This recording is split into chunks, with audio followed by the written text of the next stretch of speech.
만약 제가 문자를 보냈는데 답장을 안 하고 또 보냈는데 답장을 안 하고 막 이러는데 나중에 그 이유도 얘기도 안 해주고 또 쳐다보지도 않고 이러면요, 제 속에서 법칙이 올라오지 않겠어? 무슨 법칙? 문자의 법칙이 아니죠. 무슨 법칙이에요? 서운함의 법칙, 미움의 법칙, 이런 것들. 그래, 언젠가 두고 보자. 당신이 나한테 문자할 때 내가 답장 하나 보자. 이렇게 유치하지는 않지만, 그렇지만 그래, 내가 행복하진 않아. 왜? 법칙이 나타나는 거라, 법칙이. 그런데 이렇게 되면 얼마나 좋겠어. 그러니까 이럴 때는요, 어떻게 하면 더 행복해지냐면 누가 옆에 자꾸 때려주면 더 행복해지는 거야. 막 그 사랑 연세가 막 솟아오르니까, 긍휼이 막 솟아오르니까, 누가 핍박하면 더 일어나는데, 저 그런 분을 보았습니다. 전화 받고 있는데 막 욕을 하는 거예요. 상대가 이 XX, 이 XX, 이 10원, 20원, 30원 막 해가면서 막 하는데, 이렇게 받고 계시다가 얼굴이 환해지시는 거예요. 환해지셔. 그래서 아니, 나중에 왜 그러세요? 선생님 왜 그러세요? 너무 불쌍해서요. 괜찮아, 사람이 괜찮아. 너무 불쌍하니까. 성령, 이 생명의 능력이 막 너무 긍휼이 있어요. 그게 그리스도 예수님의 마음인 줄 믿습니다. 너희 안에 이 마음을 품으라. 그리스도 예수의 마음이에요. 그게 합의를 말하는 것이죠. 그래서 이 인자입니다. 생명의 능력 진짜 있는 거구나. 이런 것들을 보고 놀란 적이 있습니다. 이게 워낙 없으니까 죽어서 받는 거라고 그러기도 하고, 워낙 없으니까 14만 4천은 상징이야 해가면서 자기가 이제 뻥치고 다 들어가는 거 아니에요. 도매금으로. 그러면 14만 4천이 있고 흰 옷 입은 물이 따로 있을까요? 왜? 셀 수 없는 물이가 따로 있을까요? 7장 듣고 하겠습니다. 자, 그 다음에 이제 마지막으로 12 사도들의 경험, 요한복음 13장에 예수님이 발을 닦여주시려고 하자 베드로가 내 발을 씻지 못하시나이다. 이렇게 하니까 너와 그런 상관이 없다. 하니까 그러면 목욕까지 시켜주소서. 막 이렇게 하니까 이미 목욕한 자를 발밖에 씻을 필요가 없느니라. 무슨 뜻일까요? 광야의 연단은 이제 거진 끝날 때가 되었다. 너희가 3년 동안 나를 따라다니며 먹고 마시며 같이 입고 눕고 잤는데, 그런데 이제 연단이 끝날 때가 왔다. 그래서 예수님을 따라다녔던 사도들은 최단거리로 간 거예요. 왜요? 주님의 동행이 완전히 살았으니까. 떠날 수 없게. 그래서 이때도 목욕한 자는 발밖에 씻을 필요가 없느냐. 광야 연단이 다 끝나서 이제 끝나가고 정결해졌다. 온몸이 깨끗하니라. 그러나 단단이니라. 이렇게 말씀하신 겁니다. 그리고 요한복음 14장 20절에 그날에는 내가 아버지 안에 너희가 내 안에 내가 너희 안에 있는 것을 알리라. 특히 오순절 성령 강절 성령 세례, 다시 말해 영적 할례가 이루어졌던 날이죠. 요한복음 15장 3절 4절에 너희 내가 이미 일러준 말로 이미 깨끗하였으니 내 안에 거하라. 그래서 우리를 정결케 하기에 필요한 요소 하나님의 말씀이구나. 이런 것들을 또 볼 수가 있습니다. 병을 고치고 귀신을 쫓고 무슨 체험을 하고 변화산 체험을 하고 다 성령의 체험들이었어요. 사도들이 했던 것. 그러나 나중에 정말 합일에 들어가는 것은 오순절 다락방에서 성령이 부어져 버렸습니다. 세례. 사도들에게는 성령 세례. 그래서 잘 구분하셔야 됩니다. 성령 충만과 성령 세례, 영적 세례, 이런 것들이 같지 않다는 거죠.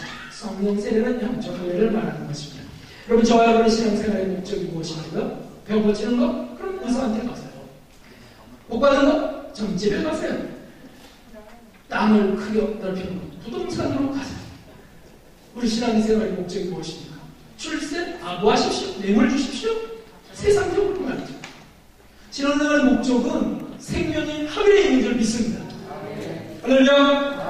예수님과 하나됨이 있는 줄 믿습니다. 그래서 그것을 향해서 달려가는 겁니다. 생명을 향하여, 그리스도와의 합의를 위하여. 우리 힘으로 될 수 없습니다. 그러나 적어도 소원하고 기도할 수 있지 않습니까? 오 주님, 주님을 사랑합니다. 이렇게 해서 관상기도로 나아가는 것도 바로 이런 소원이 있을 때 가능한 것입니다. 이걸 전혀 있을까요? 없을까요?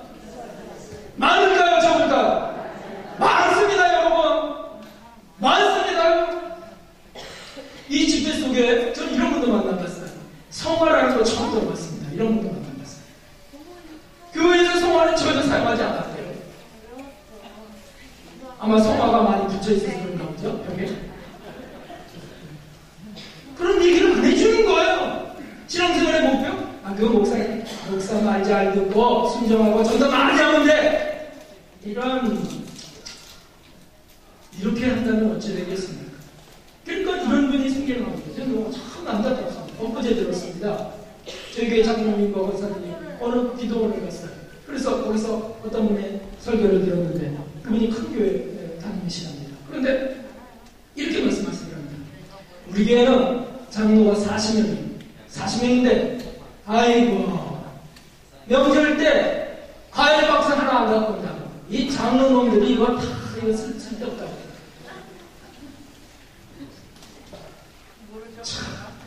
그래서 제가 덜 입으셨구나 이걸 알았어요. 덜 입으셨구나. 그러나 그분이 만일 이걸 알고 이걸 추구하고 계신 분이라면 아마 그렇게 뚝 해놓고 장로놈들이 그러고 주여 사극박사 주여 해가면서 금식하고 막 울며 기도하고 저는 믿고 싶어요. 모르신다면 떳떳하시겠죠. 여러분 잘 교육시켰다고 생각하시겠죠. 여러분 어떤 목표를 갖고 계십니까? 어떤 인생의 목적을 갖고 계십니까? 이 집회는 그러므로 사경이에요. 심령 부흥사입니다. 여기는 거룩한 목적을 소개하는 것이에요. 예수님과 합의라면 지구하는 영성 신학자들 또는 영성 가들이 추구하는 것 그것을 여기서는 소개하고 같이 가자고 하는 것입니다. 그러니까 많은 분들이 하고 몰려오지 않아요. 떡을 먹고 배부른 사람들이 큰 자리를 채우지 않아요. 예수님과 함께 끝까지 골고다로 나가려고 하는 분들이 끝까지 나오시는 줄 믿습니다. 할렐루야. 그러면 이제 사대교회 하겠습니다. 사대교회 3장 계시록 3장 5절 지금까지 에베소교회를 끝냈습니다. 에베소교회 그래서 이기는 자들에게는 생명을 주십니다. 예수님의 생명의 합의를 얘기하시죠. 3장 5절 같이 읽겠습니다. 시작. 이기는 자는 이와 같이 이 옷을 입을 것이요 내가 그 이름을 생명책에 받을 실지 아니하고 그 이름을 내 아버지 앞과 천사들 앞에서 시하리라. 아멘. 한 가지입니다. 이기는 자에게는 무엇을 주신다? 네, 두 가지구나. 이기는 자에게는 흰옷을 입혀주신다. 흰옷. 두 번째는 이름을 흐리지 아니하고 생명책에서 천사들의 신한 이름을 지워지지 않게 해주시겠다. 그 뜻입니다. 그러니까 지워지지 않게 해주신다는 거니까 지워질 수도 있다는 걸 포함하고 있는데 이제 확인해 보겠습니다. 자, 흰옷을 입혀주신다. 그런데 이 흰옷에 대해서는 이미 우리가 찾아본 것들이 있습니다. 계시록 7장을 한번 보실까요? 계시록 7장을 한번 열어보십시오. 7장에 보니까 9, 8절까지 계시록 7장 8절까지는 어떤 무리에 대해서 말씀하고 있습니까? 어떤 무리요?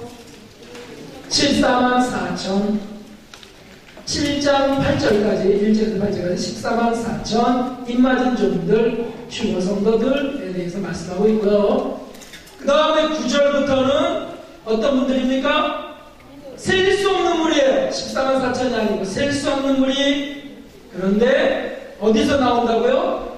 14절 시작. 내가 가로되 내지여 당신이 알리이다 하니 그가 나더러 이르되 이는 큰 환난에서 나오는 자들인데 어린 양의 피에 그 옷을 씻어 희게 하였느니라. 어디서 나온다고요? 7년 대환란에서. 아하, 14만 4천은 휴거 성도요. 나머지는 대환란에서 나오는데 이기는 자들은 흰옷을 입는 거고요. 그 다음에 대환란에서 통과해서 나오는 사람도 무엇을 입어요? 그들도 흰옷을 입는 거예요. 그러니까 뭐 이거 이상하다. 아니 환란에 나머지 공부하러 들어가서도 결국에는 흰옷을 입는 거고 휴거 성도도 이기는 자들은 흰옷을 입어주신다니까 입는 거고, 다 입는 건데 뭔 차이냐?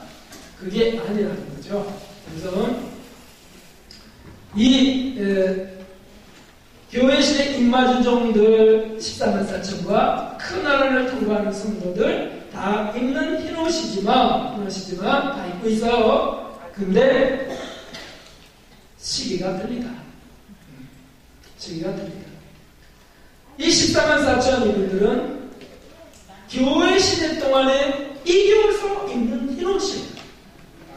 그래서 거기 다시 보니까 이기는 자는 이와 같이 흰옷을 입을 것이요. 이와 같이라는 단어가 들어가 있는 거예요. 이와 같이. 이와 같이는 무슨 뜻이겠어요? 그 앞에 보니까 사대에 나와 함께 흰옷을 입고 나와 함께 다니는 사람들이 있을 거라는 거죠. 성도들 중에서 나오는 거예요. 사대교회 사대는 아직 못 입었는데 거기 성도들 몇몇은 정결해진 무릎이 있는 겁니다. 그래서 예수님과 함께 동행하는 사람들이 있는데 흰옷을 입고 이기는 자는 이와 같이 땅에서도 입게 될 것이다. 할렐루야.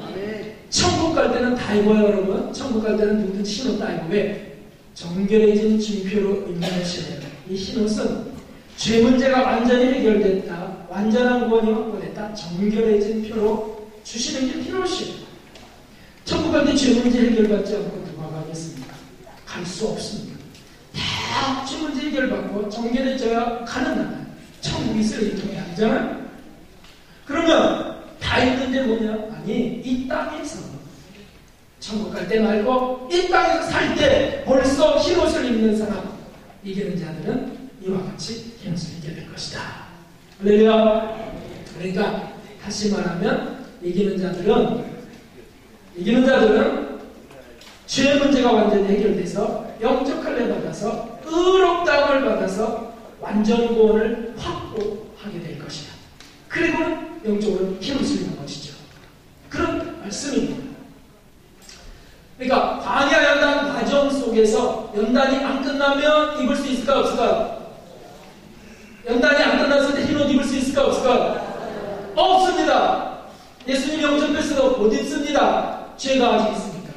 근데 이게 싹 할례를 받는 영적 할례, 싹 죄악이 죄성이 뿌리 뽑히는, 그러면 싹 깨끗이 제거되니까 이 속이 그때 주시는 게 흰옷이다. 그래서 의인이 되었음을 확증하는 것입니다. 그래서 계시록 3장 5절의 그 약속, 이기는 자에게 주시는 그 흰옷은 이 땅에서 입게 해주신다는 것이다. 이게 증명이 되는 거죠. 이들이 누구라고요?